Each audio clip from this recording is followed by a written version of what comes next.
Hey now, I am a huge fan of Inkbird's products. I've been using their temperature controllers and humidity controllers in my brewing and curing chamber for years now. And when I saw that they got into the wireless meat thermometer game, I was pretty excited because, I mean, how can that go wrong? Now, the other day I actually managed to find this INT-11P-B on sale and I snagged it and I can't wait to just rip into this and see what it looks like and test it out, so come along for the ride. So it comes in a rather sleek looking box. You can pull this off here and let's take a look inside. So on the inside we have the actual case for the thermometer. Looks like we can pull this out, and then underneath we have got here a manual as well as a charging cable and just a brief introduction to the charging case as well as the probe itself. Now, just taking a little peek at this charging case here, I love that it's got this little sliding cover on it, and you can just pop out the temperature probe. On here we have a little sticker just reminding us of exactly where this safety line is for inserting the probe into your food when you go to cook, just so that the rest of the probe is safe. So I've just removed that. Now, as excited as I am to actually test out this probe here, I am going to give it its first charge because you're supposed to do that before you use it. So I'm just going to pop it into the case and using the charging cable here, just ensure that it has a full charge. We've got the charging port on the back here, so I'm just going to grab a block and get this charged up. As noted in the manual, the green light on the front of this case pulses on and off during charging. Now with a solid green, we know that this is fully charged. So this device charges incredibly quickly. The actual charging case will charge in 3 hours plugged in if it's completely dead, and then the actual probe will charge in as little as 25 minutes. That's a full charge, and that'll give you apparently 25 hours of cooking time. So in this hard copy manual, if you go in just a couple pages, there's a QR code that'll take you to a digital version of the manual. But what I want to show you here is the QR that'll take you to the Inkbird app. I'm just using an older phone here. I already installed this on my main phone, but with this here, you can see exactly how easy it is to download this app. So after downloading and installing, it just boots up the app. You have to create an account just using an email and a password, and then it'll take you into here. I don't have any other home management devices with them, but once you get into here, it's really, really easy to add your thermometer. You just click the plus or add sign up there. And once you have this loaded in for adding a device here, I'm just going to go to food thermometers, and then I'm going to go to the INT-11P-B. And at this point, I can take my thermometer. I'm going to pop it out.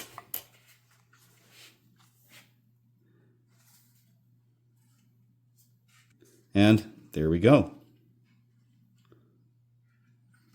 We have a little bit of information here about using the probe safely. Of course, we got it.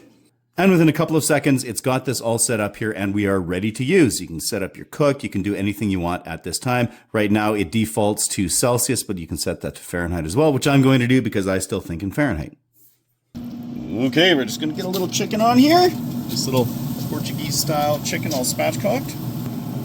And now for this, I want to track the breast temperature, so I'm going in and making sure that I get it past that line.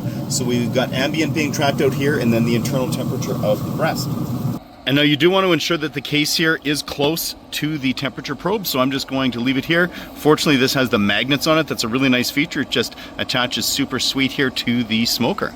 And this is really early spring. It's not super cold out here, but I do like to leave my Pit Boss insulated blanket on my Pit Boss 700 FB here, just because it helps with any sort of wind and whatnot. I find it's a little more efficient to run.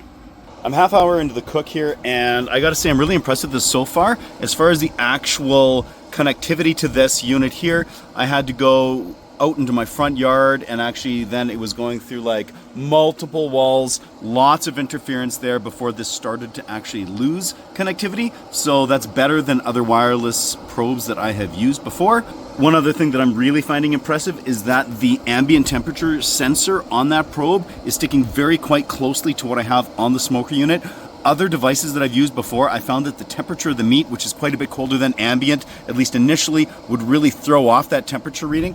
However, with this Inkbird, it does not seem to be an issue, so I love that.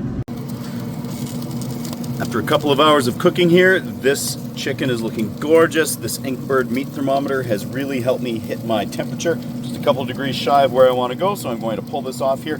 The app is letting me know that it is time.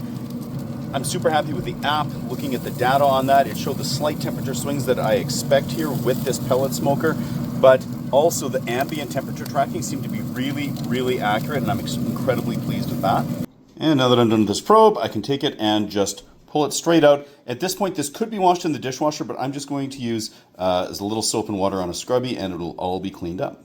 This probe took about 10 seconds to clean. It's all nicely dried off, and I'm just going to pop it back into its probe case, and I can put it away. So now that I've had a chance to not only unbox, but play around with this Inkbird meat thermometer here, I gotta say I am really quite impressed. First of all, that Bluetooth connectivity I found was really nice. I mean, I've used other wireless meat thermometers. I got a wire meter plus probe and all kinds of other stuff going on here too. I liked exactly how far I could get away and going through different zones of the house here where there's all sorts of other interference going on that could mess up that Bluetooth. It worked really quite nicely. I think the biggest thing for me was that ambient temperature probe that is on this here at the one end that I found was not influenced at all by the temperature of the meat. It was really, really accurate, better than I've seen with other units. So that was really sweet. I like the charging here via the USB Type-C port, as opposed to having batteries in here that you never really know necessarily how charged the battery is and if it's going to fully charge your probe and whatnot. This is nice because you can charge the case itself, and then that's going to hold a really nice charge, and you can charge your probe inside of this. Having those magnets, I just actually like to leave it on the side of the fridge here. Clips on kind of out of the way. It's a really nice place to store it, and I know it's not going to be kicking around in a drawer or anything like that. And finally, I just have to say this case is like incredibly cool looking. I love how it slides. It is all really nicely protected when you've got the probe in there. You open it out, you pop the probe out, and then also when you pop it back in, you get that cool little beep, and we get the color on that lighting, and you know exactly how charged everything is here. So super sweet, highly recommend it. If you do get this and try it out, let me know what you think about this Inkbird wireless meat thermometer, and until next time, keep her at 11.